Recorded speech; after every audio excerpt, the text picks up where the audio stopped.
Okay.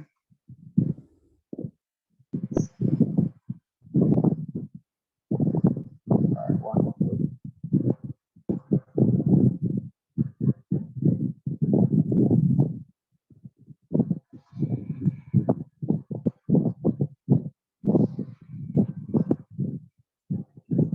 All right. So I trust you're all hearing me well. All right. We're going to begin. I sent our agenda in the grade 10 group, WhatsApp group. I sent an agenda, so we'll be working with that agenda.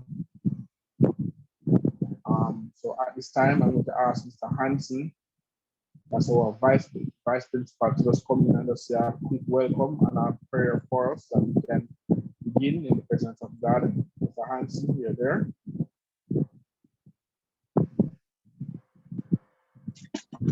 Yes, sir, I am here.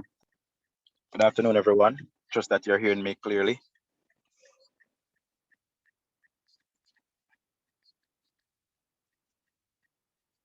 Mr. Mickey, can you hear me?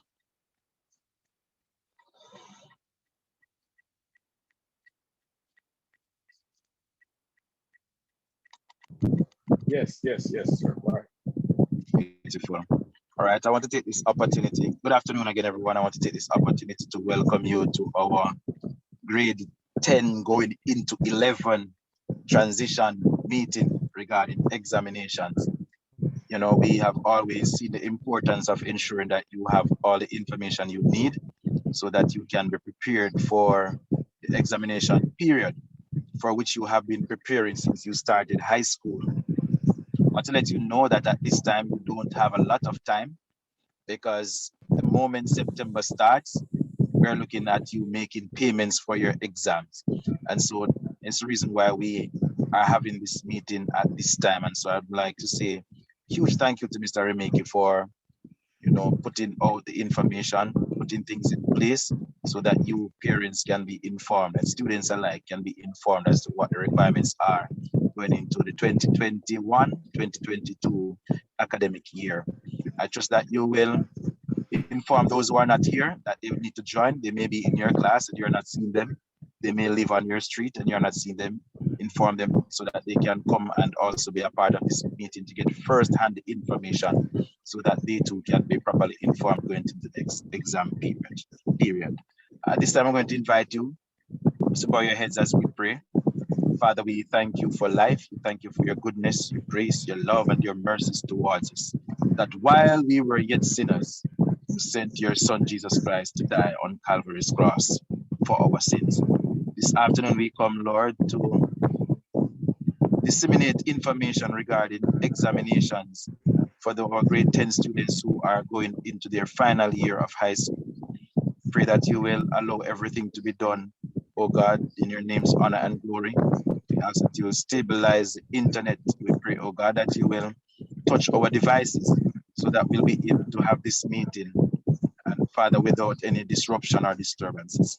We pray, oh God, that you will be with Mr. Remeke, who will be moderating and disseminating information, and all the other members of staff who will be participating in this meeting this afternoon. We pray for every parent, every child. We pray for your provisions, for your protection, oh God, and we ask that you will help, that success will be ours. We pray, oh God, that every child will do well, every parent will be happy, and the institution will excel.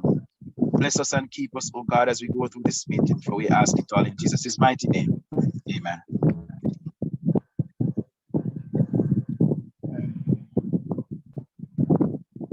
Thank you, Mr. Hansen. Thank you very much. At this time, I would like to ask our next vice principal, that's Mrs. Rowe, come in and just give us a word of motivation as we go forward today. Mrs. Rowe, are you there? Yes, I'm here. Can you hear me? Yes. Can you hear me, Mr. Remeke? Yes, right. Yes, welcome. All right, good evening, colleagues. Good evening, parents, students. It's my pleasure to be with you this afternoon, just to share with you at this time. Well, I thought about it and I said, Mr. Remiki said the word of motivation. But I want to extend a little bit more than that. You know, basically a word also of compassion. You know, somebody's microphone is on and it's the wind distracting.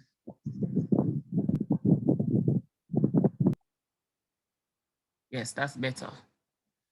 Yes, we have not seen our grade 9 students for over a year. Most of you, we have not seen it for over a year. And it has been a very difficult time.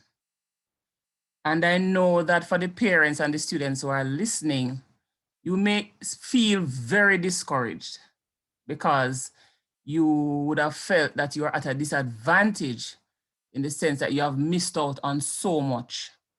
You have missed out on the collaboration that you'd have normally have with your peers, face-to-face conversations, communication you'd have had with your teachers, and just being in the environment where you would be mentally prepared and more aware of what it is that you need to do. But being at home with all the distractions, it has made this school year very challenging for all of us. It was challenging to engage you, and it was challenging for you to be engaged. And so the sad thing about it, despite all the challenges and all the distractions and all the things that have been happening around you, life goes on and your education goes on, and university is still waiting and college is still waiting to accept you. So we just have to roll with the tide. And why we have to roll with the tide? Because we don't know what is next. We don't know what to expect. We're living in a time that is so uncertain. Right now, as administrators, we are not even sure if we're going to be face-to-face, if we're going to be online, if we're going to be both face-to-face and online. So that uncertainty as a student, as a parent, I know that it can be very stressful because it is stressful for all of us. We are also parents, and so we understand. And so this afternoon, I want to come from a place of compassion. I want to say to you, don't give up. It is difficult to transition. It is difficult to move on. It is difficult to pick up the pieces, but don't give up. You know, I reached out to the current grade 11s who are now doing exam, and we had over 100 of them at home not being engaged. They had tuned out. They had given up and they have said to themselves, "We can't bother." And when we reached out to them in their homes, that little interaction that we had for just a day, it made a big difference. And so we understand firsthand what you're going through as a parent, as a father. Some of you have lost your jobs and you don't even know where the money will be coming from to buy a device, but now your child is going to be doing exam. And what I want to say to you this afternoon is to prepare for the uncertainty, the eventualities. Will it be online? Don't know. Will it be face-to-face? Don't know. But you still have to get ready to do your exams. Now, a lot of you would have been doing 6 to 7 subjects. Some of you may be doing 8. And so you must at this point be prepared to sit all 8 of them. And as I know it right now, there's only one subject, Mr. Remiki could correct me if I'm wrong, that we offer that does not have a SBA component, and that is human and social biology. Other than that, all of them carry a SBA component. It means then that this being your final year, you must stay connected to your facilitators, your teachers. You must stay connected to the groups. You must stay connected to administrators. You must stay connected to grade coordinators. You must stay connected because it is crucial to your success. Whether you fail or succeed is not just about studying right now. It's about staying connected and getting the information that you need to push you forward. Parents, you need to remember that this term between October and early November, you have to be paying your fees. You have to communicate. If you don't hear anything from the school, visit the school. The office is open 9 o'clock to 4 o'clock every day, Monday to Friday. Come down by the school before it is too late. Try to find a parent group that you can be a part of so you can get information that you need. It is very, very important that at this time you don't sit at home and days pass you by and you don't know what is going on. You must stay connected.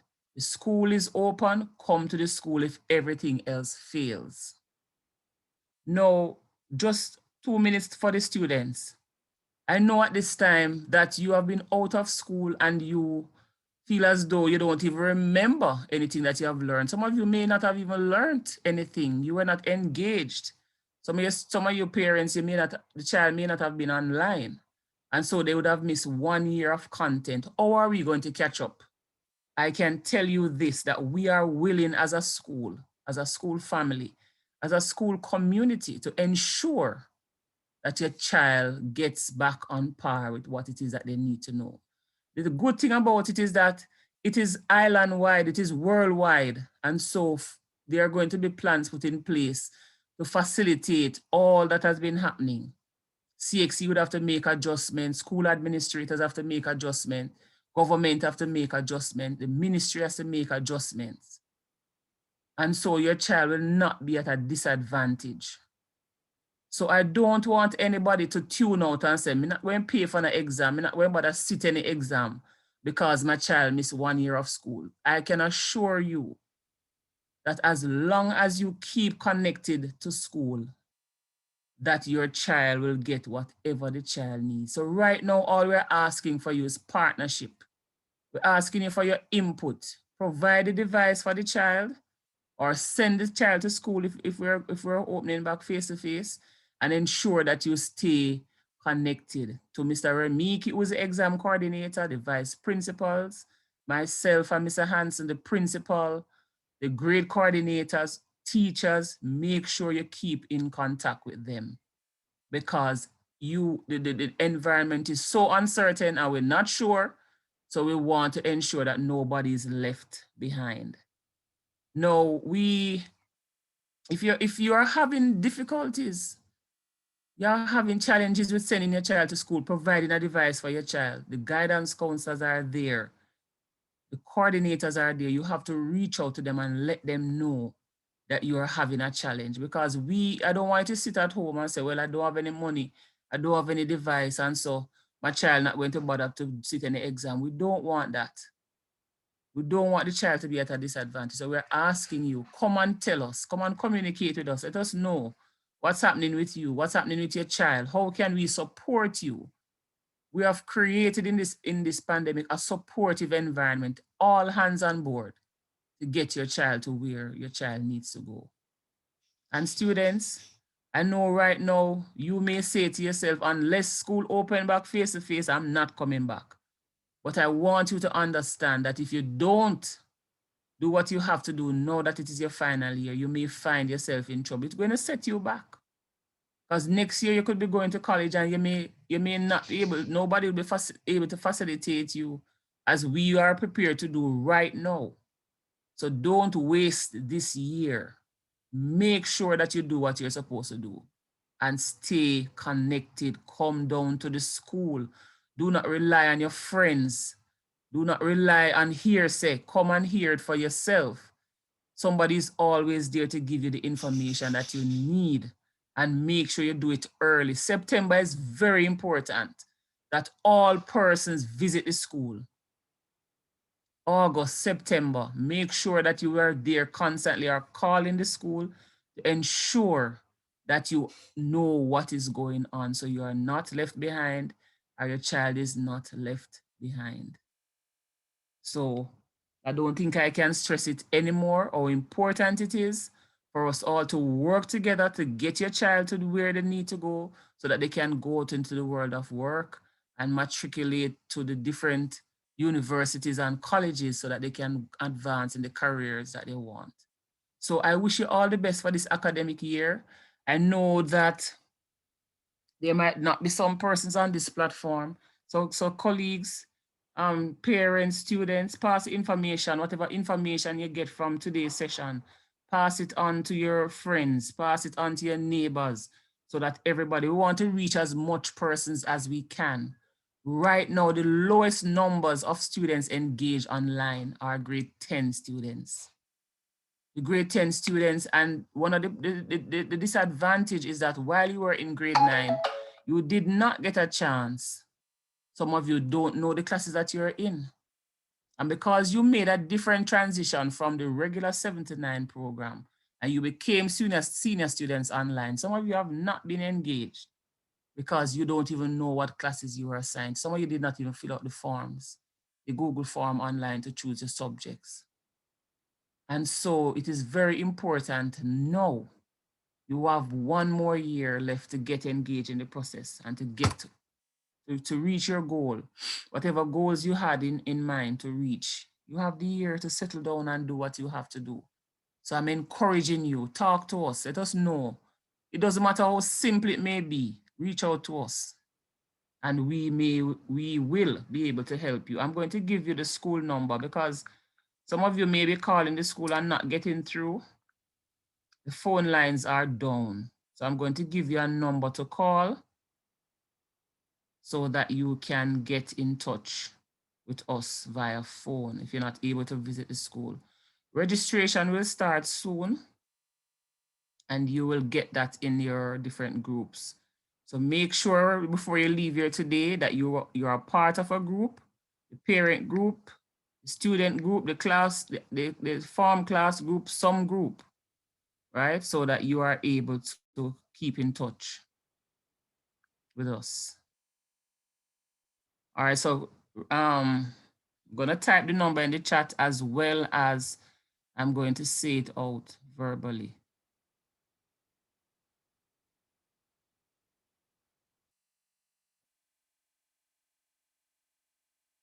876-818-1965. That is a school number. Get us by a cell phone. It is 876-818-1965. So if you need to get in contact with us at the school, this line, this cell phone is in the main office. So you'll get somebody from the main office. You can ask for Miss Gordon, or you can ask for Miss Bogle. Miss Gordon works in the morning from 8 until 12. Miss Bogle works in the afternoon from 1 until 5. All right. Summer school is now on for grades 8 for grade 7 to 10 students. Where the vice principals are there Monday to Wednesday. So you can come and talk to us as well if you have any questions. We're there face-to-face, Monday to Wednesday. Also, summer school is on Tuesdays and Wednesdays for the grade 10 students. All right? So they can come and get a little sharpen up in maths and English and get themselves ready for exams. All right? Somebody said that they're not hearing anything. All right, so thank you for your time. Thank you for coming out, all those who are here. And we look forward to working with you for this academic year, for the success of your child, and also for nation building. So all the best. And I'm now going to hand back to Mr. Remiki.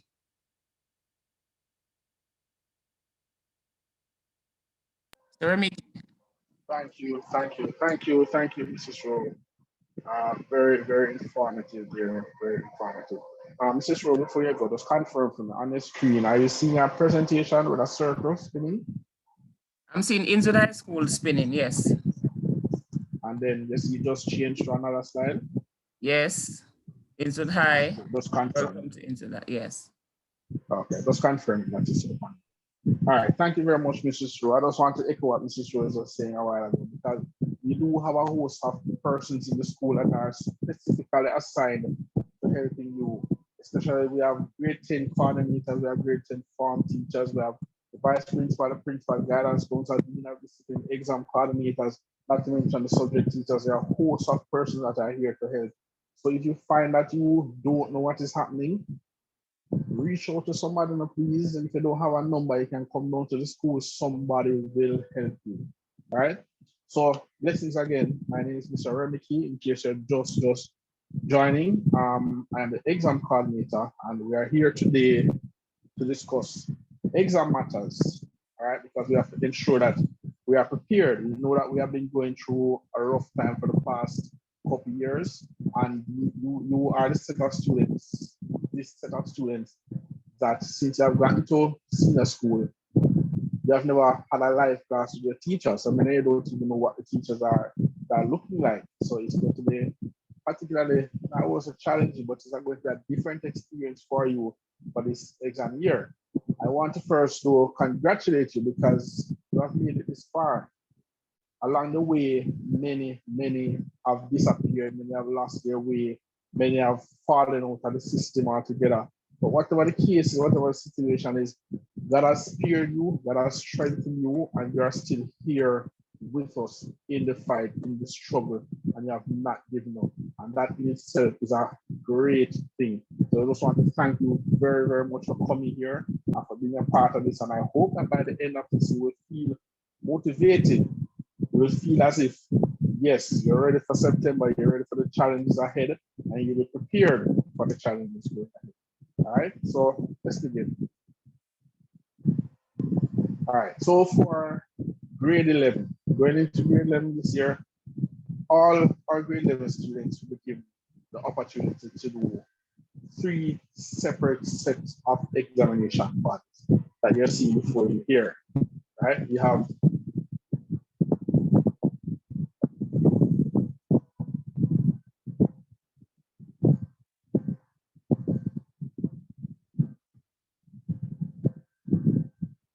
I can see some people saying they're not hearing you. I'm not sure why.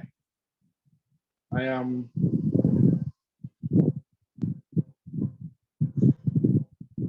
yes, I am unmuted. Actually, everybody should be hearing me. All right, I'm not sure. I'm just going to continue. I'm not sure what is happening. Right, so probably need to turn volumes on your device. Check your device and make sure because Ms. Rose was talking and she was hearing me. I was hearing her. So check your side.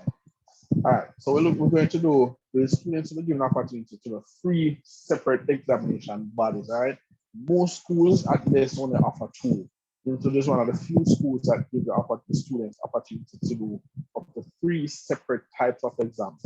You have the City and Guilds exams, and if you're familiar with City and Guilds exams, you know that City and Guilds exams are international exams. These exams are recognized worldwide, not just in Jamaica or in the Caribbean. These are exams that are done in Europe, all over the world, and this exam is recognized everywhere. Number 2 on the list, we have CSEC, or commonly called CXE, CSEC exam. These are regional exams. All right, and we're familiar with those already. And the students are also given an opportunity to do a technical year, NCT vets. These are technical years. This includes cosmetology, woodwork, welding, all of these things. All right, so these are the 3 areas.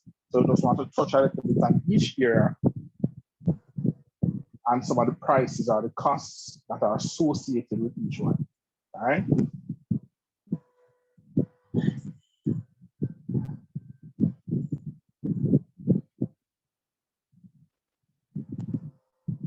All right. So let's begin. First of all,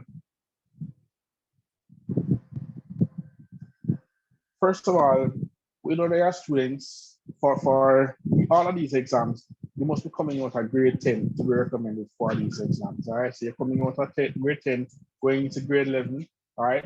So for these exams, we'll also be looking at your attendance, right? Would that be your online attendance? Whatever the cases, we know that in many of these cases, some of you weren't there online a lot of the time, but we're still trying our best to ensure that we can facilitate you. Previously, when we had face-to-face, we would say that students would have to be present for each one of these classes up to 70%, right? 70% attendance. But given the online restrictions or whatever the cases, I know that we're going to be have to loosen this up a little bit for many of the students that were not able to come on all the time.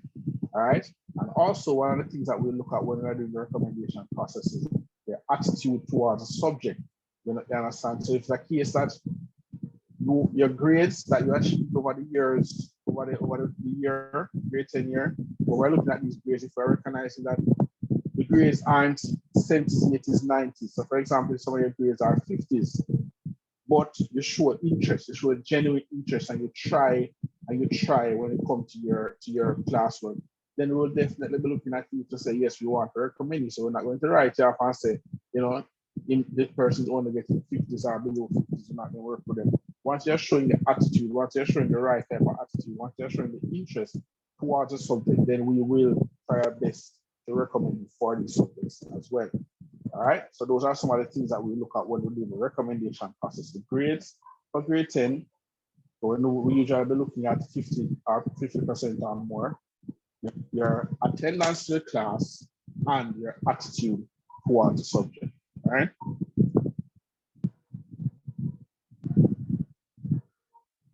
All right. So for City and Guilds, which I said was the international, the subject that is done around the world. Right? So all of these costs, these prices that I'm giving you right here are last year prices, because at this stage you wouldn't have gotten the updated prices for this upcoming school year. Right? So the prices that I'm giving you right here are for last academic year. Right? So for maths, now we only do maths and English at this point for City and Guilds. There are some other subjects that we want to introduce, but because of the pandemic, we had to stop some of them. So I'll only be speaking about maths and English for City and Guilds. All right. So for maths and English, there are 3 different stages. Stage 1, which is a basic stage. Then there's stage 2, and then there's stage 3, which is a higher stage. All right. So the subject fee for maths alone will be £27 UK pounds, plus an additional $2,500 Jamaican dollars for the administration fee for overseas examination office, right? Which usually work out to about, I think about something like $7,000, something like that. So we usually work out to about $7,000 for maths, $7,000 for English. That's what City and Guilds charges for these exams. All right. However, for City and Guilds exams, there is a subsidy that is offered by the government. Well, let me speak about that a little bit. Remember a while ago, I just said that for maths and English, there are 3 stages. Stage 1, which is basic, then there's stage 2, and then there's stage 3. All right. So let me just get a little bit more into it. Stage 3 for maths and English is the equivalent of English. So if it's maths stage 3, it is the equivalent of maths in CSEC. Get that? So City and Guilds maths stage 3 is the equivalent or the same as maths CSEC maths. All right. So if you want to do something that requires maths CSEC, you can also use a maths stage 3 City and Guilds, and it will be the equivalent of CSEC maths. All right. Same thing for English. Stage 3 English, City and Guilds is the equivalent or the same as math in CSEC. All right.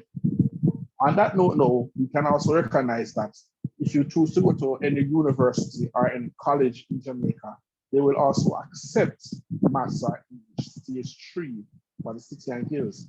So if you choose to go to UTech or MICO or any other recognized tertiary institution, they will recognize stage 3 maths and English, and they will accept stage 3 maths and English for City and Guilds. All right. Also, the government will pay for stage 2 and stage 3 maths and English for all students. All right. Let me repeat that. The government will pay for stage 2 and stage 3 maths for all students. So you might be wondering, how are you going to know which stage your child belongs to? Wonderful. So in about late September to early October of every school year, there's a diagnostic test that is done on math and English, City and Guilds. All right. So at about late September, early October, there will be a diagnostic test that will be done for City and Guilds, math and English. And then the grades that we get from those diagnostic tests will determine which stage your child is placed. All right. I don't remember the exact breakdown, but it will be something like if you get like 30 or below, or 40 or below, stage 1, and then between 40 and about 70 or 60 or 50, stage 2. Don't quote me on that. I don't remember the exact breakdown, but I know for a fact that once you get stage 2 and stage 3, the government is going to cover it for you. All right. If you get stage 1 in the math and the English, it means then that you're going to have to pay for it yourself. Or your parents are going to have to pay for it.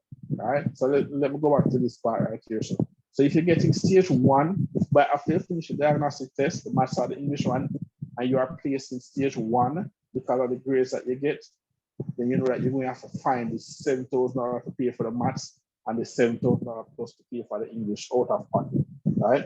But if you get stage 2 or stage 3, the government will pay for these subjects for you entirely, right?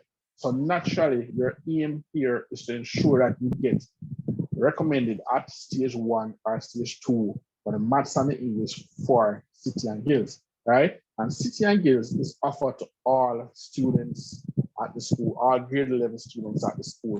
So whether you're in 11 IHS, NW, all the way down, anyone that you fall in, you are given the opportunity of doing the City and Guilds exams. So everybody will be doing maths and English City and Guilds exams, all right?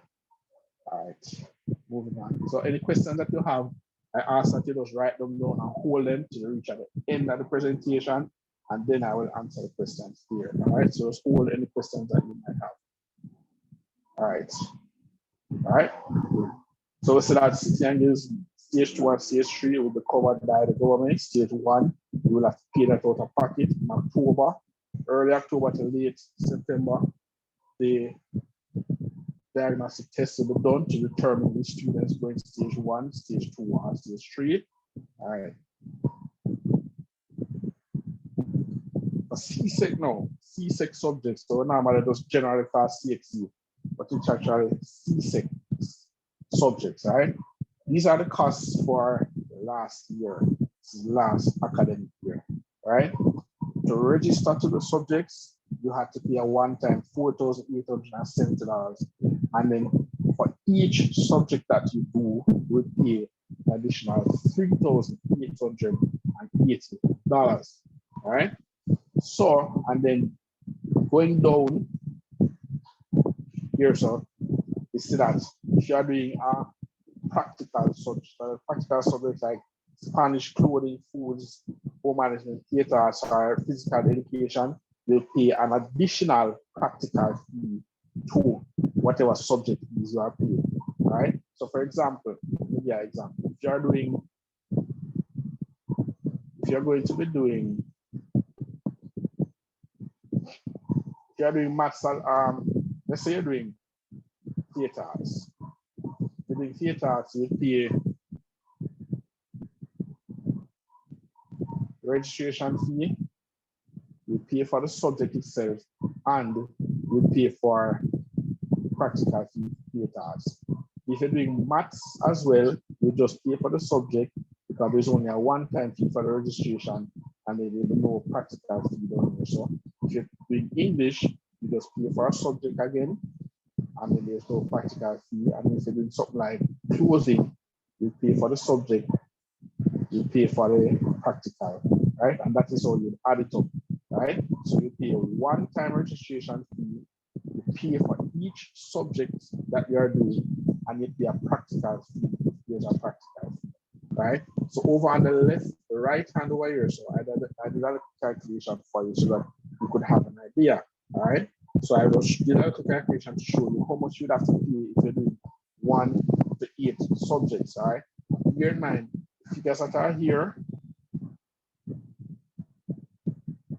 do not include the practical fee. These are just for subject. So if you're doing one subject alone, the registration fee and the subject fee, everything will come up to $8,750. If you're doing 2 subjects, you're looking at $12,000. If you're doing 3 subjects, you're looking at $16,000. And then when this goes on, so if you're doing up to 7 subjects, you're looking at about $32,000, right? You have to do up to 7 subjects, right? So you can see that doing subjects is very costly, all right? And then as I said to you, bear in mind, this is the last year prices, right? CXC ties what you pay for a subject, CXC ties that to the US dollar. So every year when the US dollar go up, the exam fees go up. So every price that you see here, so if you're seeing $3,880 here, so you can probably add another $300 to that if you're thinking about the upcoming school year. All right. So you can see it's going to be very costly, right? Which is part of why we choose to have these meetings way ahead of the exam time, because we want to make sure that parents, everybody know what the costs are for some of these subjects, and that you know that you need to start preparing for now. So if it's a case where you need to get a loan, or you need to partner draw, or whatever, you need to have somebody abroad to organize it, or you need to start save it, or whatever the case is, whatever mechanisms you have in place to get it done, you need to start doing that from now, all right? Because these payments are usually due in about early November, right? So by the time I get it, when CFC send the exact figures to me, which will be probably just about October thereabouts, and then I send out the letters to you telling you which subject how much money you must pay, then you're going to have to find that money by about early November. And $32,000 for some people might be not much, but for some people it might be challenging, all right? And we don't want a situation where we tell you from now and then you wait till the deadline, they're coming to the school to tell us that they don't have the money, right? Bear in mind, these are external exams, these are CXA exams. So it's not a ministry exam and it's not an individual school exam. So we don't have any control over any deadlines. Once CXC said registration cut off, then cut off. We don't have no control over anything else after that. If they say there's a deadline, then that is a deadline that we all have to follow. All right, so you need to put your system in place from now.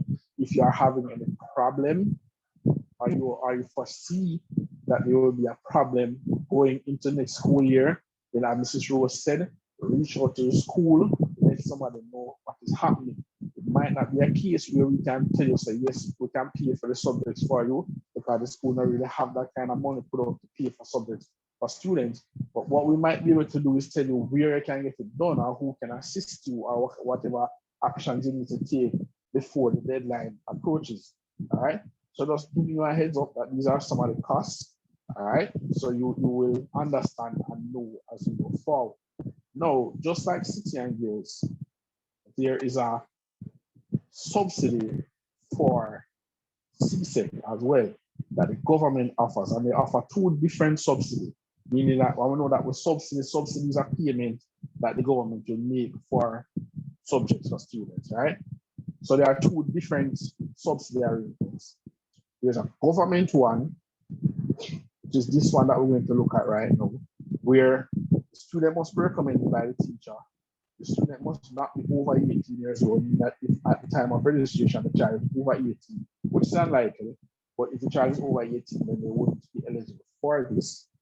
And must be sitting exams for the first time, meaning that if your child is repeating grade 11, if the child is in grade 11 now, and they are choosing to repeat grade 11, they won't get the subsidy again, because it means that they would have benefited from the subsidy from last year, from this school year, all right? So this child must be in grade 11 to be receiving the subsidy, and the child must be receiving 55% average in grade 10. This is 55% average for the subject that they want the subsidy for, because the subsidy goes by subject, right? So if they're doing maths and they want the subsidy for maths, you have to be getting 55% or more. If it's English, you have to be getting 55% or more, right? And these are grades. This 55% or more is a grade system that is sent out from the Ministry of Education, meaning that they are the one that stipulate and give the criteria for what they wish to cover for these students, all right? So it simply means that coming out of grade 10, you must have both 55% or more in any particular subject for you to get subsidy for any of the subjects, all right? And for the government subsidy only covers, well, not but it covers maths, English, information technology, or EDM, and it covers one science subject, which comes to a total of possible 4 subjects right here. So if your child is doing math and English in CSEC, bear in mind this is CSEC. If the child is doing math and English in CSEC and they're getting 55% or more, then the government will pay for that for them. If your child is doing information technology or EEPM and they're getting 55% or more, their final average, the government will pay for those too. And if there's one science subject that your child is doing and they're getting 55% or more for it, the government will pay for that too. All right. So let's just repeat that quickly so you understand. The government subsidy will pay for math, English, IT, or EEPM and one science subject for students as long as they're getting 55% or more in that particular subject that they're doing. All right. And if you check it out, if your child, for these 4 subjects alone at $4,000 for each subject, you're looking at about $16,000 worth of savings that year. So, all right, which is excellent. There's another subsidy that is offered for PATH students. All right, so let's look at that one. All right, so this one is for PATH students, and this subsidy will cover up to 8 CSEC subjects. So any 8 CSEC subject that your child is doing, PATH will pay for these subjects for you. If I don't know why it's not written here, I should have written it here. If your child is getting, sorry for the bad handwriting, I'm trying to use a booster, right? If your child is getting 55% or higher in those subjects, right? So let me repeat that properly. If your child is on PATH, right, and they're doing anywhere from 1 to 8 CSEC subjects, the government will pay for these subjects for these children, including the registration fee and the practical fee. The government will pay for all of these subjects for you, for your child, if your child is getting 55% or more in each of the subjects that are being offered, right? So remember the figure that I showed you before, and we said that if a child is up to 8 subjects, it can cost about $35,000 or something like that. Now, if your child is on PATH and your child is getting 55% or more on these subjects, then that is $35,000 that the government is going to pay for you. You don't have to pay anything at all if they're getting the 55% or more, right? And you are probably wondering why I'm repeating so much. Because every year, parents come to me with the paper and say, why do I have to pay so much money? Because the government said part must pay for nothing, whatever the case is. And I keep on having to remind them, because when the minister come on TV and all them come on TV, they say, yes, they will pay for PATH students and the government will pay for some subjects for students. But they keep on forgetting to mention the criteria that they themselves set, that children must be getting 55% or more. And it's only when I mention this to the parents now that they get a better appreciation for what the process actually entails, right? So it's not just alone, it's not just single that you're on PATH. You have to be doing some amount of schoolwork as well. You understand? You have to be getting some amount of good grades. You have to be doing assignments. You have to be doing your schoolwork as well. You can't just be that you're on PATH and they're the home and you're not doing anything. They're not going to cover you for that, right? So before we start recommending any students, we have to go to the teacher, and the teacher will send up a grade. So all of the IT teacher will send up all of the grades they have. The maths teacher will send up all of the grades that they have. And then we use these grades to determine if your child will get the subsidy or not. Hope you're following, right? If you have any questions, as I said before, just write it down and we'll get to the end of the presentation. Then I can take the questions. All right. So I'm hoping that you're following here. So let me say that again. Ministry will cover, government will cover maths, English, IT, or EPM, and one science subject that is government subsidy. All right, this is if you're not on PATH, they will pay for these 4 subjects. If you are on PATH, then the government will pay for up to 8 subjects, including all registration and practical fees, if your child is getting 55% or more. You understand? So once you have all of these things covered, then you shouldn't have a problem, right? All right. All right. So now the question becomes now, how do you know if your child is getting these grades? Well, you have a report. You're supposed to have collected the report or soon collect the report. So you will know, and you yourself will know if your child is doing well in school, if they have been attending school, if they have been attending classes, or whatever the case is. So you should have an idea. The child itself should know enough because they know the subjects that they're doing well in, and they know the subjects that they don't do any effort in. So if they know that you wasn't putting out any effort in maths, then naturally you know that you're not going to get the math subsidy. We will allow you to do the subject because we want to give everybody the opportunity to do the subjects that they want. Because we want to hold them up with that. But when the government set them restriction at 55%, I have to follow it. I understand the school have to follow it to make sure that all these procedures are in place. Right? So once we get the grades from the teachers in between August, by about late August, by about early September, we send out a letter, a document that looks like this. So if you see my screen now, we send out a letter, a document that looks like this to all parents, right? Don't worry if it looks small. As soon as zoom it in and show you the different pieces. I just want to show you what the entire document looks like from a distance, right? It's called a exam registration form, or I can sometimes call it a student profile sheet because it shows which subject your child is doing, how much money you are supposed to pay, and it shows the deadline to pay this money back. All right. So let me zoom it in, and I'm going to go through each part of this document a little bit closer. All right. So the first part of the document, now, the top part, looks like this, and it's telling you that this is the center number. This is Angel High School center number. This is the year that they're doing the exam, and it should say this document serves to notify that Kevin Brown, so you should see your child's name here, so no other child, only your child is supposed to be here, so. And then you're going to see the information for the child down here, so. No. About last week, could have been the week before, about last week, I sent out a registration, an exam registration form in the grade 10 parents group for the parents to fill out for the child. And I realized that most parents have not touched that form as yet. And I'm kind of wondering why, what is the delay? What is the problem here? As I mentioned in that thing that I type up, this is the form that I sent out in the grade 10 group.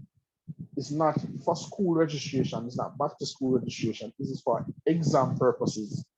So from that form, I will get the information to put in all of this information right here, so, right? Because I want to know the correct spelling for the child's first name, the correct spelling for the last name, the correct spelling for the middle name, the correct date of birth, the correct email address. I need all of this information, right? And some of you might be wondering, so why not get it from the school? All right, let me explain. In many cases, when some of your parents register the children in grade 7, I don't know what or where the problem is right there. So, but I realize that every time I try to use the information from the registration, from the even the report system, I get a lot of misspelled names. I get a lot of misspelled names and bad date of birth and all of that. So over the years, I've learned to not rely on the report system for the spelling. I prefer to ask you, the parents, because you know where you put the name, you have the birth certificate there with you. So I trust that you will give me the correct spelling and all of that. That is why I send out that form for you to fill it out, put in your child's information, date of birth, proper name that you're getting from the birth certificate and everything.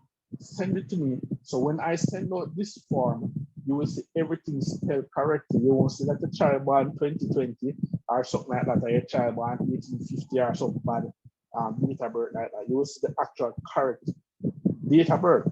Bear in mind, information that is here that I send out to you on this document here. So that is the information that I need to use to register your child on the CXC website, right? So if there's a misspell, so if you look at this name right here, so you see an E right here, so this E not supposed to be here, so if this is misspelled here, so and I send it to you, and you send it back to me and say, yeah, man, everything out here, and I send it off to CXC like this. When you get your results and you go to look at job, the people going to look at the birth certificate and see that it means BROWN and look at the qualification as that the nature BROWNE. I realize that there's a difference in spelling and that may create a problem, right? So you must have the correct date of birth, you must have the correct spelling for your child and all of this information. In addition to that, if after we register your child on the CHC website, if after the registration you realize that there's a problem with the spelling and you come to me for me to correct it, CHC is going to charge you anywhere between 50 US and $100 US to correct the spelling of your name. All right, I think this is way overpriced. CXC don't care. CXC is a business, so they operate like a business. All right. So if you recognize at some point after registration that the date of birth needs to correct or that the name is spelled correctly, depending on when you pick up on this error, CFC is going to charge $50 to $100 US dollars. $50 US dollars, about 7,500 and something. 100 US dollars going to be about what? 15,000, 16,000, 15,000 and some change, something like that. You understand? This is money that you will have to pay. You will have to pay because you are the one who gave bad information and you are the one who didn't use the facilities to ensure that the registration was done properly. You understand? Remember that sink in for a second, right? So I need you as parents or as guardians, that form that I sent in the grade 10 group, that form, that exam registration form, it must be filled out, right? The deadline on it is July 30th. At July 30th, with our timer and it will automatically turn off because at that time I'm going to start the registration process, right? So it must be done and filled out before that. So if we're finished talking here, when we finish talking here, so in this meeting, go back to the grade 10 group, look for that form, fill it out, put in the accurate information. And next point,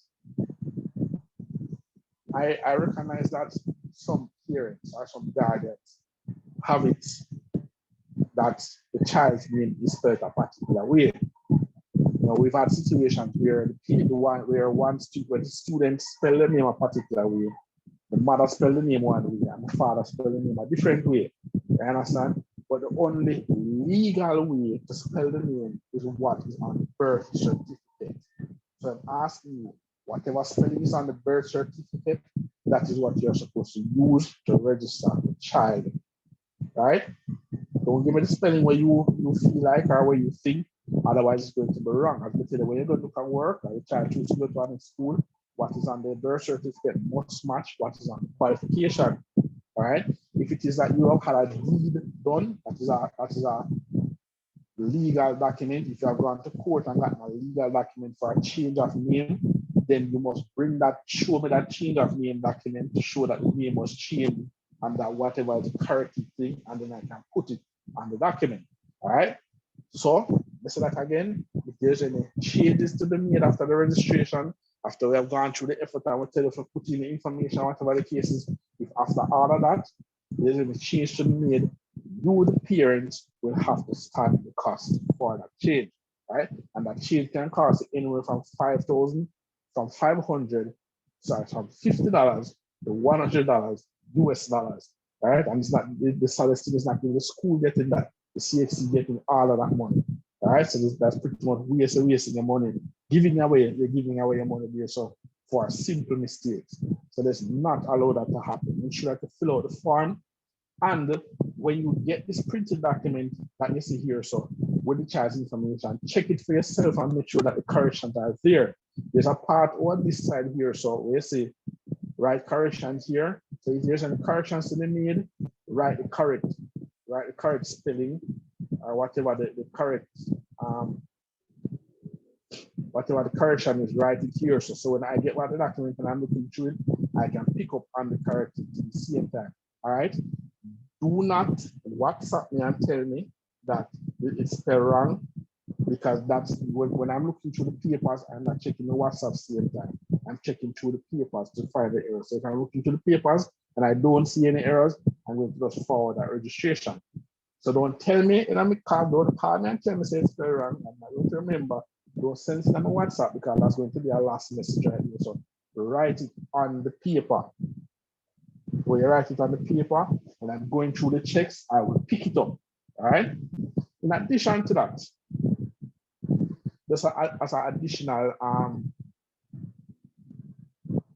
additional way of catching the errors, we also ask that when you have made the payments for exams and you're sending back these documents to the school, we ask that you send also a photocopy of the child's birth certificate, right? So that when you verify it yourself that is correct, the school can verify it as well. So it's like a double check we're trying to do, to try to make sure that there are no errors on the paper. All right. So when you're sending back this document to the school after you made the payments, send back a copy of the child's birth certificate. And we will not accept any registration without a birth certificate. So if there's a situation that the birth certificate is lost or damaged or can't be accessed, put whatever systems you need to put in place from now to ensure that when time comes to collect this information, we can get it. All right. So where the birth certificate is, find it, photocopy from now. If it's something that needs to go back to the registrar to get it rectified, do all of that from. Put whatever you need to do, start doing it from now. So that when it comes time for registration, you won't have a problem. All right. I hope I'm talking loud enough. I see a lady with her ears right up to the phone. I hope it's not me talking too low. I hope I'm talking loud enough. All right. Moving on. I see a hand. We can wait until we finish this part of the presentation. I will look at the hands to see who wants to speak. All right. All right. All right. Good. I see Neil Harris. I see a hand. But just allow me to just finish this part of the presentation. Just remember the question. Don't forget. All right. All right. The next part of the registration paper looks like this. All right. This part of the registration paper now is going to show you the subjects that your child is doing. It's a subject name. So each childhood is going to show the exact subjects that they're doing. So if they're doing 2 subjects, they're going to only see the 2 subjects here. So if they're doing 7 subjects, as in this case, you will see all 7 subjects coming down here. So and you'll see a ticket to verify that they were recommended. Right? Here, so you see the cost for the subject, which in this year was 3,880. If you look at this one, you recognize that this one is saying 6,235 for the cost and not 3,380. That is because for theater arts, as I explained before, there's a practical fee of 2,095. So if you add the 2,095 to the 388, you get 6,235, which is why that's here. All right, so these are all of the subject fees for 7 subjects. All right, and on this side, it will show whether your child received the subsidy or not. So if your child is receiving the subsidy here, so it means that they won't have to pay for this one. If it's a yes here, so it means that they won't pay for this one. If it's a no, it means that they will have to pay for it. But when you want to see a yes, it's a Y beside like this. When you want to see a Y beside, it means that your child will not have to pay for those subjects. If you see an N beside the subsidy, it means that yes, they will have to pay for those subjects. All right. Let me look now at the summary section down at the bottom here. So, right, I want you to understand every piece of this document.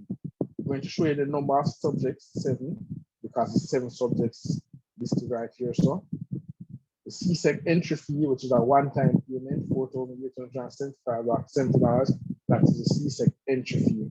There's an internal processing fee of $1,200 that's paid to the school for the internal part of what we have to for registration and throughout the year when it comes to exams to cover those costs. All right. The subject total is if you add everything right here so together, you will get this subject total right here. So $29,550. So everything right here, so up here, so for the 7 subjects came up to $29,515. All right, and then so if you add the registration fee, the processing fee, and the subject fee, you end up with a grand total of $35,000. Right. So this is saying that to do 7 subjects all of these 7 subjects up here, so will come up to $35,585. That is what this document is saying. All right. Next, it is also saying that this child qualifies for a Ministry of Education subsidy. Remember, we talk about 2 subsidies. We talk about the government one and the PATH one. So if your child is on PATH, then you will see PATH right here. So you will see MOE right here. So you will see PATH in this space. If your child is not on PATH, but they still qualify for a government subsidy, then you will see MOE, Ministry of Education right here. So it will show you which one of the subsidies your child is qualifying for, right? So if your child is on PATH and they're getting the PATH subsidy, you will see it right here. So if the child is not on PATH, but they're getting the government subsidy, you will see MOE right here. So, all right. So in this case, remember what we said, that because this child had yes here, so, and yes here, so, and yes here, so, then they wouldn't have to pay for these 3 subjects. These 3 subjects came up to $15,550.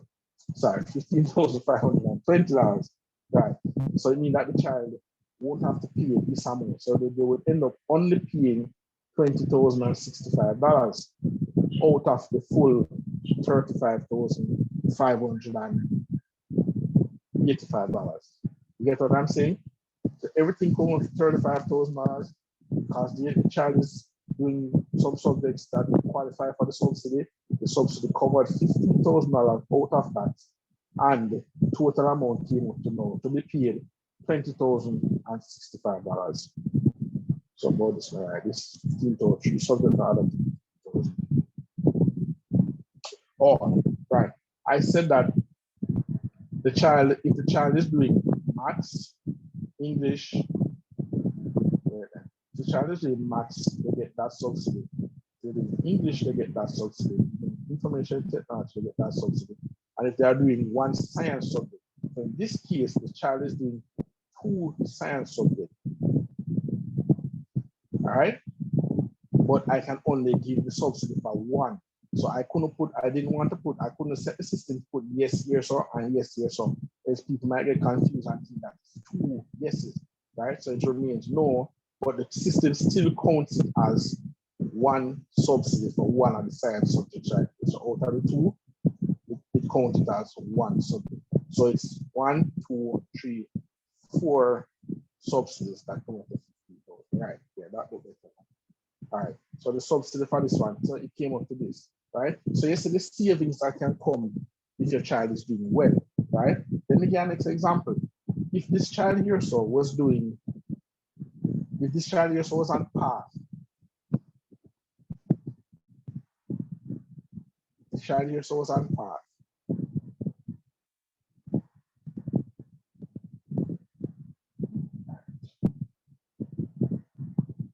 if this child here so was on PATH, just for example. If this child was on PATH and this child was getting 55% or more for all of these subjects that they're doing here, so doing them work, getting 55% or more, then it means that your child wouldn't have to pay the registration fee. They wouldn't have to pay for any subject at all. The only amount of money that the child will pay is $1,200 for internal processing, right? So if your child was on PATH and they're doing them work, the government would pay all of this money. They would be trying to pay 34,000 something for you. The only amount of money you'd have to pay is 1,200 if your child was getting 55% or more for all of your subjects that you're doing. All right. So just want to make that clear for you. So when you get this document and you're looking through it, you should see the subjects that your child is doing, all of them. This is going to show you the cost for each subject. This is going to show you whether or not your child is getting a subsidy for the subjects, showing you the amount of subjects that they're doing, the cost for the registration fee, the total that everything came up to, type of subsidy that your child is getting, the amount of subsidy that they're getting, and it's all labeled here. So when you look at the side here, so you'll see it's all labeled here, so right? And finally down here, so total amount to be paid, $20,665. Sorry. you will see to be paid. And this is the amount that you need to pay at the bank before the deadline. All right. And please pay close attention to this money. You see this amount of money here, so you can't pay part of the money. All right. I've had situations where parents look at this and they say, well, I'm gonna have all the money, they have to pay part. When they pay part of that money and they can't come to me, I can't write up something to send to CXC for part of the money. You see, CXC then do the maximum and they say, all right, we're registered. So we're registering 200 students and they're looking at almost something and they calculate total 1 cent. So if that money is short by 1 cent, they're not going to accept the entire registration for the whole school. Everything must be correct down to 1 cent. It means if you short, if you pay half of the money, it means that I can't register you. That's what it means, right? The school don't really have any facility in place to pay for students that are short or anything like that at this time. We don't really have the money there, right? So parents have to find that money. Then it makes sense to pay half of the money because we can't register the child with just half. You should pay more side, which is not all. You can't register your child for with just part payment. It has to be the full payment and it has to be on time. All right? Bear that in mind. All right. And the next thing that I want us to look at, I'm have to hear our scenarios. So we've been doing this thing for years, and we have to make sure that parents understand. So sometimes they are in a situation that they have to pay extra, and it's not our fault. But we don't have control over this, so we are only doing what we are told to do from the ministry or from CXC. All right, look at this document here. So look at this part here. So. All right. Last year, when this document was sent out, there was a deadline for Friday, November 20, 2020. This deadline has to be followed to the T, and I can't exaggerate that enough. All right. It's when registration due, at the same time, the ministry wants the list of people who are supposed to get the subsidy, but the ministry is not going to grant the subsidy until you pay the other part of what you're supposed to pay. You understand that? So if you are supposed to pay $20,065, the ministry is not going to pay this subsidy until they get a document saying that you have paid this part, which is your bank receipt. So when they carry a bank receipt come to say that you have paid your part, then they will pay their part.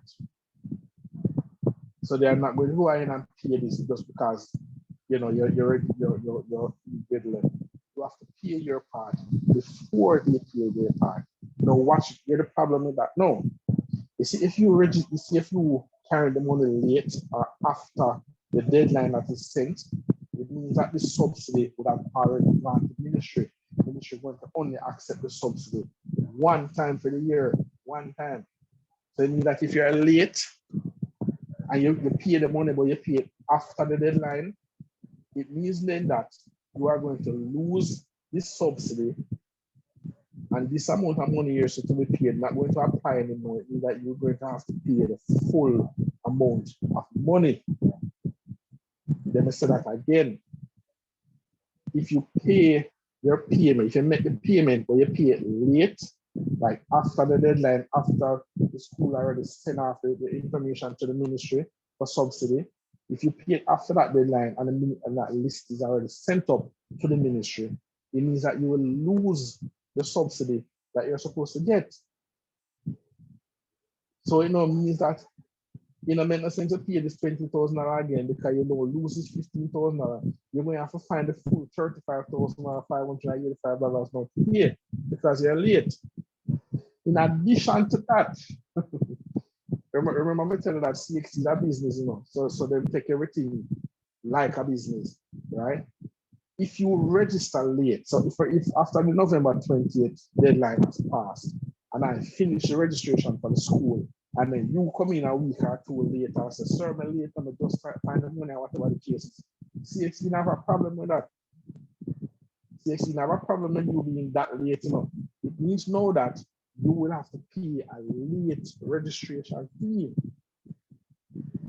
And that late registration fee now is going to fall again anywhere between 50 to 100 US dollars.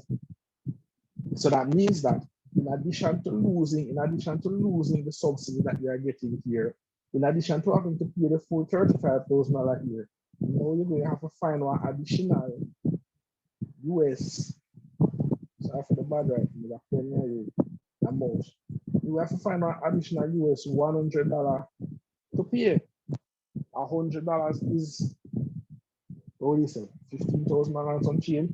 So you'll be paying additional $15,000 on chain to the 35,000. So you're looking at $50-something thousand now to be paid because you're late. So where you could have originally paid the $20,000 if you're on time, now you're going to have to find a full $50,000 to pay for the same subject that the child doing, just because you're late. You understand? Bear in mind, as I said before, the school now have the control over this. Ministry have their set deadline. They're not changing. CXC have their set deadline. They are not going to change it. So the school is in a position where we have to do what we're told. So when the ministry said they're ready for them this, we have to send it after them with whoever bringing at that time. When the CXC said they're ready for their registration, we have to send in that too. And then CXC smile because CXC knows that every year there are persons that are going to be late. And then they enjoy charging people these $50 or $100 for the late registration because they know that they're going to have to find it and they know that you will find it. You understand? So to avoid all of this, please adhere to the deadline. The last year deadline was about November 20th. This year deadline shouldn't be far from that. I'm not going to promise and say remember the exact time. It shouldn't be far from that, but don't quote me on that. All right. In addition to that, for the past few years now, we've had some increase in technology where normally when we're doing this thing, we send out the exam sheet, all of this information I'm just showing you, I will send out a bank voucher and people go to the bank, they pay the money on the bank voucher, they sign a stamp, and then they take the bank voucher back to the school, which is fine, that is acceptable. Good. In recent years now, there have been more people who have opted to try to do it online, whether it be through direct bank transfer or whatever the case is, the bank, the ATM machine, and whatever the case is. All right. Bear in mind, when you do it that way, the school has to get it in advance so that we can verify and check it on our system. That means that if you make a payment doing bank transfer or use the ATM machine to do the bank transfer to the account, or you do it online, whatever the case is, you do it online. You can't carry it come again from the 20th. You have to carry it up for a week before that because now the school needs time to verify that document that you have to carry in. If it's a bank vote, if it's a bank voucher to sign and stamp, you can accept that at the same time. But if you're coming with a printout from your computer and say that this money was paid to this bank account, you now have to spend some time to check the bank account to verify that that amount was paid, right? So that means that if you're going to be doing online payment, pay for the exams, you must do it up to a week before the deadline. You get that? It has to be done up. So if the deadline is the 20th, if you're planning on doing online payment, you have to make your payment done by the 14th, the 13th, so that the school can have time to verify the payments and add it to the registration list. All right, they can come in on the 20th because we still have to verify it, and then we will only recognize it after we verify it. And then if it verify after the 20th, when everything's sent off, you would automatically delay. All right, so please bear this in mind. This is how it has to work. If you're doing an online payment as well, ensure that the child's name is on it, the current bank account number is on it, and whatever it is going to be paid for, because we cannot look at something that says the account number and $20,000 paid. We have to know what this $20,000 for. Who was it for? Was it for John Brown? Was it to pay for books that they lost? Was it to pay for something else? Because the truth of the matter is we have some malicious peers. There are some peers that supposed to pay for something, and then if you see opportunity, then use that same voucher to try to pay for something else too. You understand? So we have to be thinking 10 steps ahead of these people. right? But we will have time over the next couple of months to rectify all of these things. You will have my number, it is in the WhatsApp chat. I've been sending the updates for the meeting and stuff like that. So that is my exams WhatsApp number, so you can contact me on that. All right. Moving through, because I said that time is moving rapidly. All right, on the back of the same paper that you're going to collect, it's just going to give you some additional information. It's giving you the same the prices that were used to calculate the front part. We're giving you the information about the part and the subsidy. Everything that I have discussed here is written on the back of that document that you're going to get. All right, so if you never hear it, you will know that you actually see it. All right. In addition to that, there are some information here as it relates to SBA. All right, that's the school-based assessment, a CSEC. As Mrs. Shrew mentioned earlier, every single CSEC subject carry SBA except human and social bias. Every single subject carry SBA, right? The school-based assessment is a part of the exam, right? So there's a paper 1 that is multiple choice. For example, the CSEC exam, there's a paper 1 that is multiple choice that has to be done. There's a paper 2, which is short answer and essay that has to be done.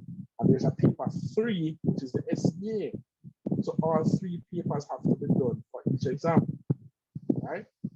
So if you, as I was explaining to some grade 10 students the other day, if you do paper 1 and paper 2, if you go to exam for paper 1 and paper 2 and you get 100%, but you didn't do the SBA, you get an automatic fail or automatic ungraded, right? Because that would be like you never do the paper 3. Let me say that again. You have to do paper 1, paper 2, and paper 3 for each exam, right? If you do paper 1 and paper 2 and you get 100% for both papers, but you didn't do paper 3, you get an automatic ungraded for that subject, which is pretty much a fail. You understand? You must do the SBA. Must. I'll show you why. Again, you can just go to this. I'm just going to try. For the SBA, right? I'm trying to draw a pie chart. Just see what. For the SBA, for most subjects, the SBA accounts for about 30% of the exam grade. So if this is a pie chart, you can imagine a pie chart or a cake. This is 30% of the actual grade. So this is the SBA. This is the part where the SBA account for. What this means is that if you do your SBA and you do your SBA perfectly, properly, you get full marks in your SBA, you are going into your exam with this set of grades already under your belt. It's like you're going on the exam with 30% already beside your name before you even touch the exam, right? So the SBA must be done, right? And this is the SBA that helps students to do so well. For example, I can tell you last year, the last set of students that did the exam last year for information technology, which is a subject that I teach, every single student that did an SBA passed the exam. Every single student that did an SBA passed the exam. That's because once you do the SBA, you already get some of the grades.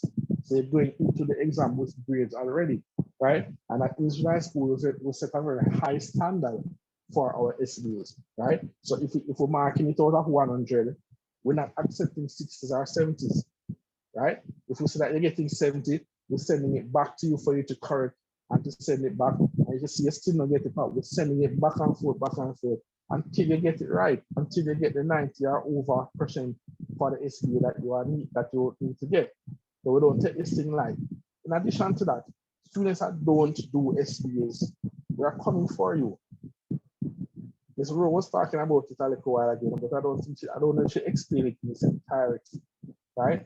We myself, and a number of teachers, vice principal, guidance counselor, being a discipline, about 20 of us, about sometime last school year, in this school year, we took a day, we did a road trip, we went on the road, not just to find out, well, we wanted to find out how some of our students were doing.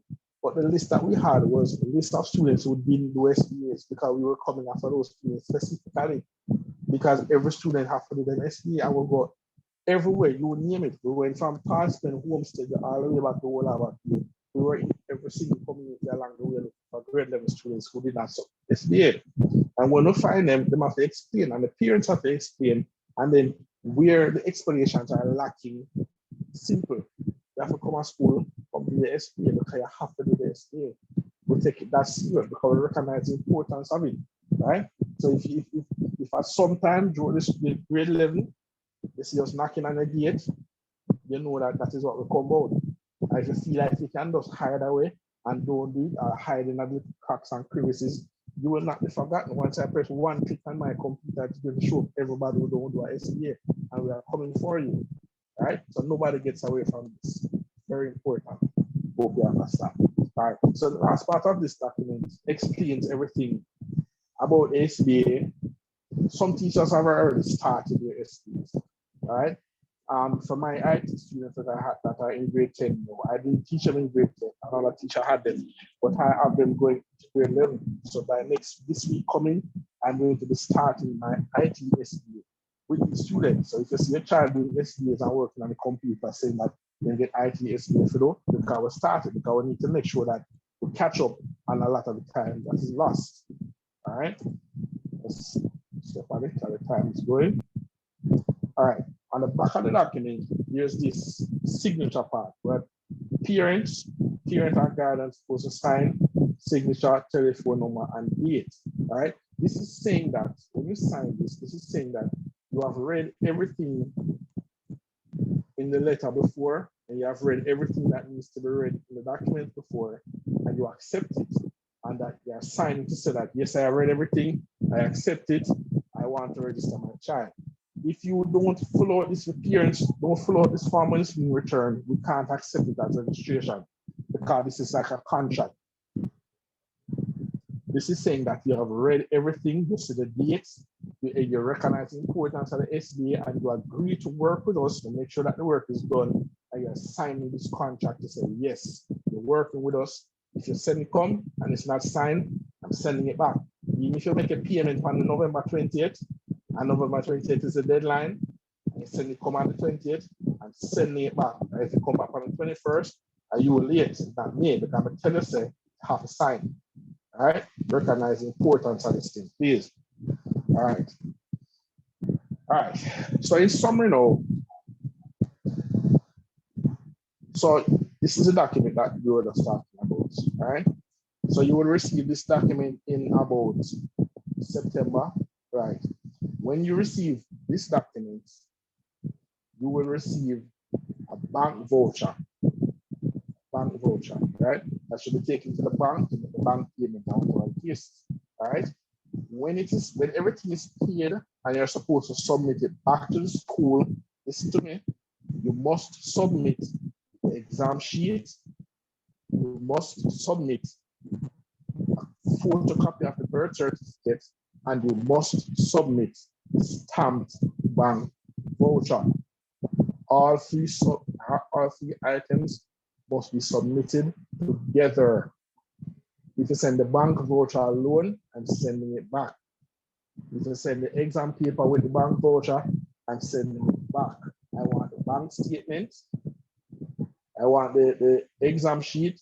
I want the photocopy of the birth certificate, and I want the bank voucher same time together.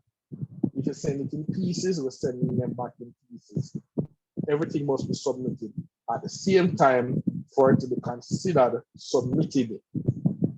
If you carry something come one time and just say before, if you send it come and you have to send it back and your submission make it go over the deadline, it is your fault. The school is not going to take any responsibility for that.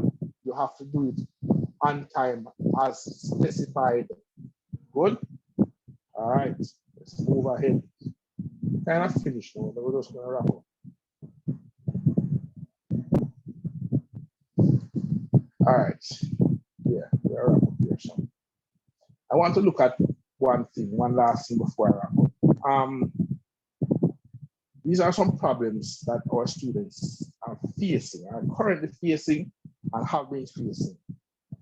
First part is parental support. Bear in mind, this is by no means every child. I am saying that these are some problems that some students face. You will recognize which ones apply to your child and which ones don't apply. Either way, you can make your adjustment as needed, right? Parental support. Parental support, by when I say parental support, I don't mean that the child lives with you and you take care of the child, you buy the food or whatever the case is. That's not what I mean. I mean the support in terms of checking on the schoolwork, checking to make sure that the work is done, checking to ensure that there are classes. Again, I refer to the period the school year when we went on the road to the homes. When we went to some of the homes, parents, let me tell you this. When we went to some of the homes, there were, when I asked a child, where's your device? The children had a device. It was a laptop on table. In many cases, it was a laptop on tablet or a laptop on phone. In some cases, there are multiple devices. We asked, you have internet? Yes, sir. You have internet. Internet was very much there. But yet still, there was no work at all getting done. Why? Because there was no parental support. Parents provide the device and they provide the internet and then leave the child on them own to get the work done. Bear in mind, these are 15, 16-year-old children. You can't just give them that and say, yeah, do work and leave them and autopilot. It's not going to work like that. They are distracted. They have distraction. They might go through them, walk and hormones and run through our and body. So everything distract them. So to sit down and do some work when there is game can play or friends can talk to, it's going to be a challenge for them. So that's where the parents have to come in now. So I have to ask, if you have a laptop at your house and you have the internet at your house, but we have not seen you online for 2 months, what is happening? And when we ask the parents will say, but we see him over there on the laptop every day. Yeah, you see him on the laptop every day. What was he doing over there? You didn't look, you check, you ask him what he do. You ask him when he can help you or you can't help him, anything like that. You have to support the children. We understand that many of you work, and when you leave out in the early in the morning, you come back late in the evening. It's very tiring. So I'm not ask if you search a computer every evening when you reach home. But at least once a week, you have to make your checks. We have students that have not logged on from January. Some of these same grade 10 students in here have not logged on since January. And it's not a lack of device, it's just lack of supervision.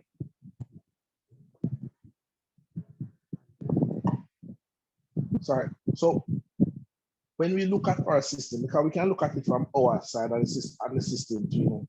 So when we look at it, I will see that this child never logged on since January or since February or whatever the case is. It's hard to recommend them. So how we gonna recommend, you know, if you do some subjects when you do it, you go and come on the class for the past 4 or 5 months. You understand? And in cases where that parents at home and we're saying, why you never you couldn't take up the device one day and look on it?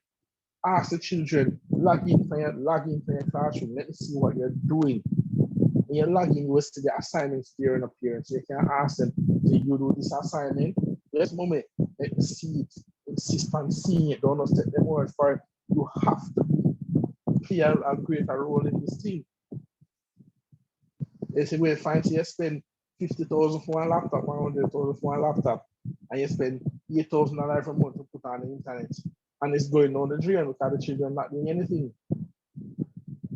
You understand? So we have to take control of that. Next item here so is vague or no plan. A lot of the students, I'm sure was saying, are discouraged because they feel like it is difficult and it's too hard for them. They need to understand that the world is continuing. Yes, we had this great pandemic. Yes, it has affected us in many ways, but the world continues. Manufacturing is continuing, employment is continuing, colleges and tertiary institutions are continuing, the world continues. So even though you are affected by this, you have to find a way and means of motivating them to let passes. Let them understand that, look, we understand that you're affected, but life has to go on. We must go on. And it is only the strong that are going to survive in these times. I can tell you that. A couple of years from this, there's going to be a whole generation of students that are lost in society because they lost the education opportunities. When COVID came, there was no system in place and they didn't learn anything for the whole time.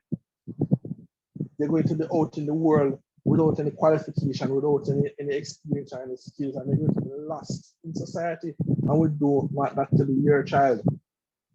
So we encourage you to start your child, have a plan. Not only a plan for this term, a plan for next term and next year when they graduate, what you're going to do when you graduate. The other day, I was having that conversation with some of my grade 11 students that day about January, grade 11 students. When I asked my grade 11 students, what you're going to do when they graduate? You know what I'm telling me? They're going to reset the subject so they fail. I don't know if you understand what that means. I'm going to say that before. If I ask the way you're going to do when you graduate, and you tell me that you're going to reset the subject so they fail, you're telling me that from January. That means that you have already planned to fail. That's what they're telling me, you know. They're telling me that you're already planning to fail. And that cannot be an option. Not when subjects are expensive, $35,000 for the 7 subject, that cannot be an option because a lot of the parents are struggling to find it to pay now. How them going to find it to pay next year when they fail? Then I understand how they max out. So encourage the child to have a plan, please. Have a plan. What you're going to do, how you're going to pass, what kind of mechanisms you're going to put in place. If you know that you're weak, it means that you need to work hard and you need to ask your cousin for assistance, the bigger brother assistant, the assistant. It means that you have to put out that extra effort to get it done. If you know that you're weak, you have to have a plan. Next thing you're so running through quickly. Time management skills, again, it come back to it. They have devices and they have internet. It's the easiest thing for them to get lost in social media, lost in YouTube, lost in the games. They have to learn to manage their time and recognize that this time is important. Once this time has passed, when they leave into high school next year, many of them are 18 years old, they're adults, they're ready for the world. They have to be equipped with the qualifications that they need, but they have to manage their time. They have to learn to complete tasks on time, especially with the SBA. There are SBAs that have some deadlines and that they're going to have to manage the time to pass, to complete in time. You understand? I'm going to tell you a lot of the things that are taking place are out of our control. So if you tell you that something is going SBA, you have to respect that that is a deal when it's due and it can't go past that. You understand? SBAs for this year students, SBAs were completed from about a month ago, about a month and a half ago. Last week, a student contacted me and asked me if they can carry SBA come. CXC never accept that. Who never carry CXC go? We can't tell CXC say this student just so he might have some home problem, but in SBA a month and a half. CXC never accept that. The only thing the CXC ever tell me is don't worry yourself, son. We will just stay next year. You pay fee to redo it next year. That's all CXC is going to say. You have to recognize the time. Some of our students, again, have a habit of settling for failure. They give up easily. They feel like some things are just too hard for them and they give up. And they are not encouraged a lot of the times by what they see around them. They see other people around them giving up. So they feel like it's okay for them to give up as well. That cannot be the case. Cannot be the case. They are young people. They must learn from early. Say giving up is not an option. The greatest people in life, the most successful persons in life, are the people who never give up. And they want to learn this from early. There's also a habit of low or inconsistent attendance. Bear in mind, students, we understand that there are problems, especially with internet and all of this. If we have to go back on 9th of September, it is your responsibility to make sure that you're online. You can't tell me if I give a end of term exam, you can't come 2 weeks later and tell me say you're never on the internet. It's your responsibility. We understand that it's hard and it's difficult, but you have to be responsible in this as well. You understand? The low SBA grade, we tell us we eliminate the low SBA grade because we're not going to accept the low SBA grades. If you try to give us a low SBA grade, we'll be sending it back to them until they get it done.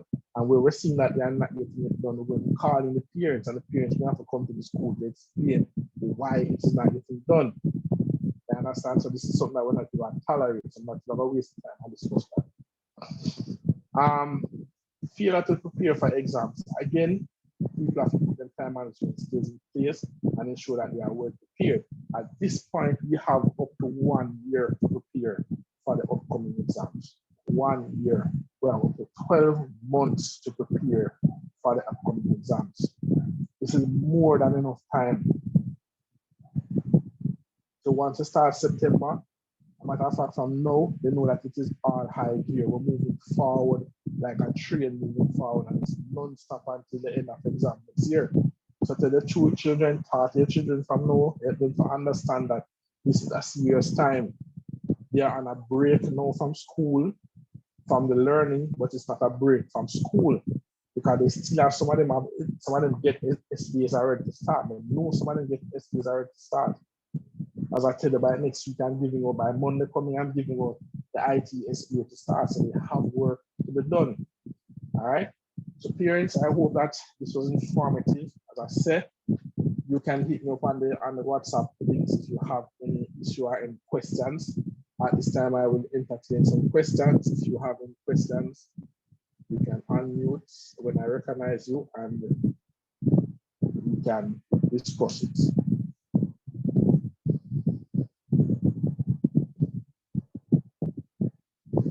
I'm not seeing any hands up.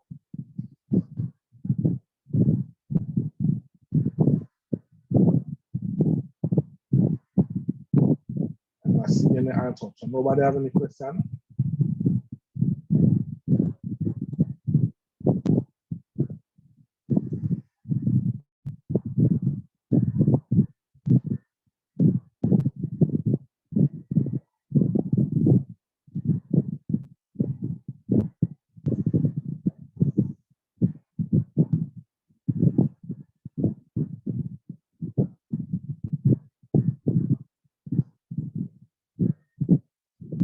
All right, I'm seeing one person. That number for your name, 843225468. Yes, go ahead with the question, please.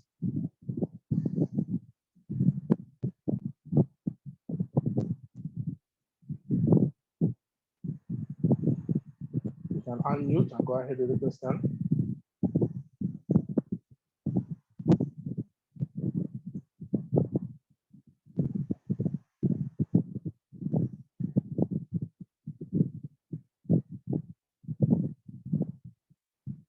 All right, she's not unmuting, I see anything. Anybody else have any question at this time?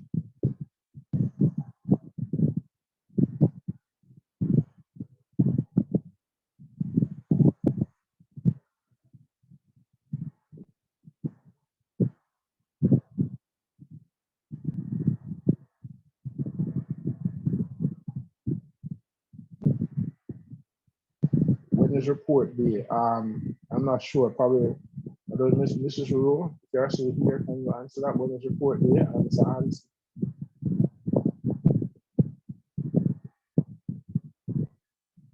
I'm not sure when the report. I'm going to be checking, Mr. Remeke. I'll check shortly and let you know. Okay, so Mrs. Rose will check when the report is. Is there anybody else have any question that they want to ask pertaining to all of us discussed? I can assume that everybody understood everything clearly.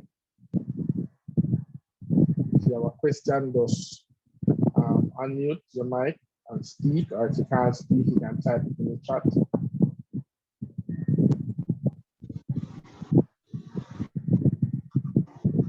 Yes. Hold on, Eric, bro. Yes, 804-322-5468, right.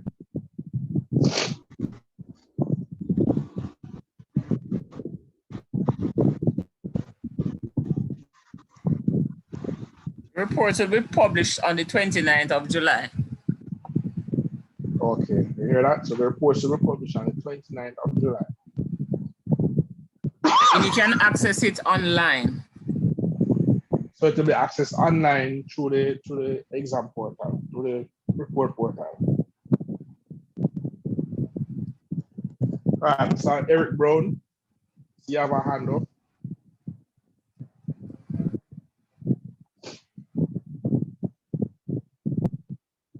Eric Brown, you can unmute.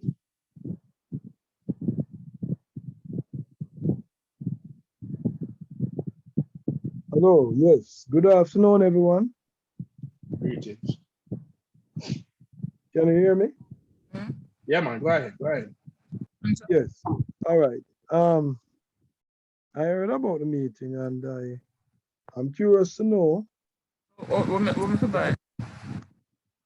I'm curious to know No couple in like, it. how many students, Miss Rowe, how many Miss Rowe, students, mute your mic.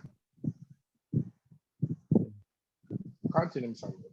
yeah, how many students do we normally have doing the SBA like each year on average?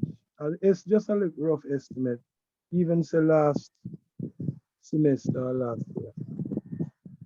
It's hard to say now because I'm gonna say by subject. So if IT is sending up 50 students, it means I have 50 students doing SBA. English sending up 70 students, it means I have 70 students doing SBA. So it's hard to say. But like for It's hard to get a mathematics, number. really, for mathematics. I think last year was like probably about how much was that? Oh, 50 or 60 something students, I think. Oh, okay. All right. What I want to know is at what point in time do you get the support from the government for those subjects that they said they would normally assist with? Support in terms of what? Do they still pay for the exams? Yeah, man. Yeah, man. We spoke about that. So they would pay for it in about October. So parents will get a document in September showing what and what the government is doing will be paying for. And is that contingent on them doing the SVAs? No, it is contingent on them getting satisfactory 55% or more coming out of grade 10 average. Because they coming out of grade 10. So if they're going to be getting the subsidy for maths coming out of grade 10, they would have had to be getting 55% or more in their class average for maths to get that subsidy. Right? As it pertains to the SBA, we're not recommend I'm not recommending this at SBA because a lot of the cases, some subjects start the SBA in September, where some subjects might start before. So we're not going to use that as a criteria. Oh, okay, all right. Well, the concern that I have is that sometimes in grade 10, when the students are in grade 10, if the student, let's say the student don't make it in grade 10, but they make it for grade 11. You have some students who sometimes fall within, like, say, they just have 1 year to do it, whereas some would have had 2 years. You follow what I'm saying? If you end up in INRS and you are in that particular stream or group, you would have had 2 years. But if you didn't reach up to that standard and you start performing at a particular standard, would you get the opportunity? I always hear that they are going to let you do the exam. You know, the boss was saying something like, but he's not stopping anybody from doing the CXC. So I'm just asking, how would that work in terms of All right, so it depends on the class. So it depends on the classes, because bear in mind, not every class do CSEC like maths and English. All classes do CSEC, get an opportunity to do CSEC 6 years, but not all classes get a chance to do CSEC. Sorry, all classes get a chance to do 6 years maths and English, right?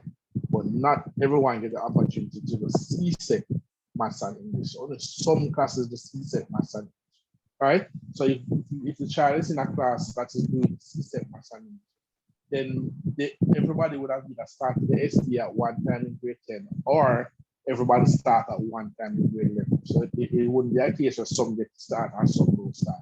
It will be a structured thing. So everybody will get to start one time either in grade 10 or one time in grade 11 as well. All right. All right, I will speak to you further privately on that. I just wanted to ask you that at the time, you know. But you know where I'm coming. I suppose you know where I'm coming from. Just to make I sure have an idea, but we will talk. We will talk about that. All right. So before I forget though, this year as I was mentioning before, we understand that it has been a trying time for many students, and many students have lost a lot of teaching hours during this year, right? So going into grade level, part of our plan, so we can't just say come grade level and everything we are right, we pick up on whatever the case. We have to have a plan for these students. So part of our plan is that we are trying to introduce an evening program for our students. You understand? But this will be for everybody if they need it, but still we are aiming it at students who would have lost a lot of teaching hours in grade 10 and who want to make up for these teaching hours. So we're offering some of the basic subjects like maths, English, social studies, and a couple other subjects. When we get the full details, I can have another meeting to discuss that. But bear in mind, there will be an evening program at Institute High School for grade 11 students this upcoming year for any student who feels that they need that extra support, with extra classes, extra support, extra assistance in place. I understand. Because it's an evening program, it won't be free because we're not doing it during the school hours, we're doing it after school. So we might have to get teachers, resource teachers to come in from outside to do it, or teachers might have to stay back to do it. All right, parents. So if you know that your child is going to need some form of extra class and extra support in grade 11 for the evening class, have a little money, put on extra for that. I don't think it's going to be very expensive because it's also kind of an outreach thing. So maybe about $5,000 for the term, something like that. Probably. When I get more in detail, I will let you know. But that is something definitely that we will be doing for this upcoming school year. Evening program for our students that need that extra help. That's English, social studies, and a couple other subjects. So you get the full detail as we go forward. All right. Any other period, anyone else that have any question they want addressed? Was there a Neil Harris that had a question that they had the hand up earlier?